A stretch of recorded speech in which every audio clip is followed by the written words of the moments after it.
This video has been made available thanks to 42nd Street Photo.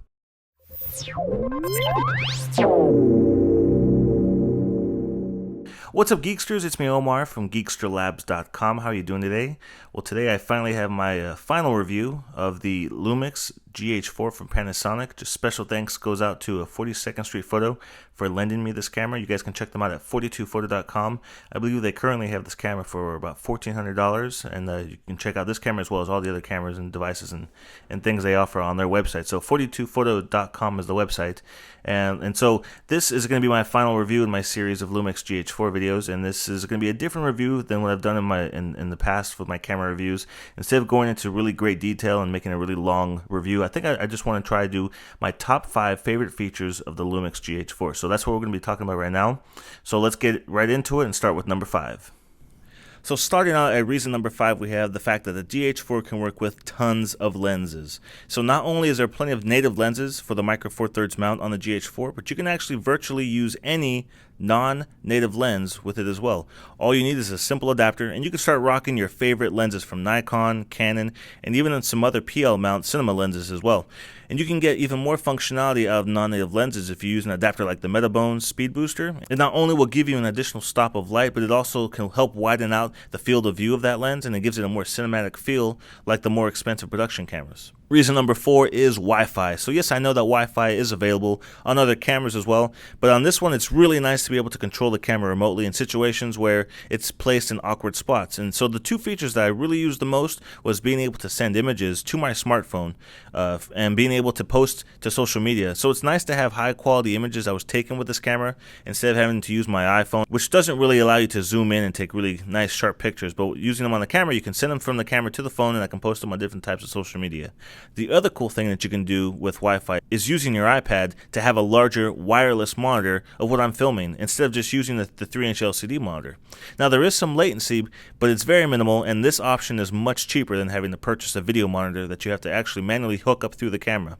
Reason number 3 is awesome autofocus. Now don't get me wrong, the autofocus of course is not going to be perfect every time, but I was still impressed by the precision and the speed that the camera was able to grab focus on different objects. It was especially helpful when using the touchscreen to grab focus, because shooting on that small 3-inch screen, it's kind of hard to tell if you're in focus or not. But there are tons of autofocus modes to pick from. One of my favorite was tracking, so you can actually tap on an object, and as the object moves across the screen, it'll actually keep that object in focus the whole time, which is really helpful. But of course, in a full production setup, when I have time to control the environment, I use the menu focus. But in situations like during CES, when you're filming interviews and running and gunning, it was way easier to just use the touchscreen or to use the tracking option instead of having to trust my eyes on and manually focusing with the small 3-inch screen. Reason number 2 is professional production tools. Now this camera has some options I've never seen on other cameras before. Like, one is you can actually output color bars to calibrate an external monitor. You can even test tone for an audio mixer. The more useful tools that I found myself using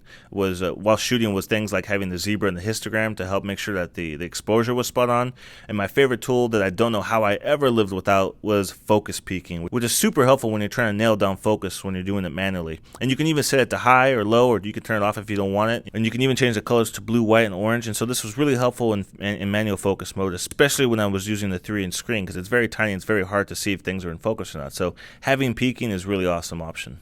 And the number one biggest reason why you need to check out the GH4 and why I loved it so much is the high quality video. Of course, the GH4 was one of the first smaller cameras to offer 4K resolution video, and it has it in 2 different flavors. So we have it at 3840 by 2160 resolution, and that's at 30 frames per second and 24 frames per second. And that's basically what YouTube allows you to upload.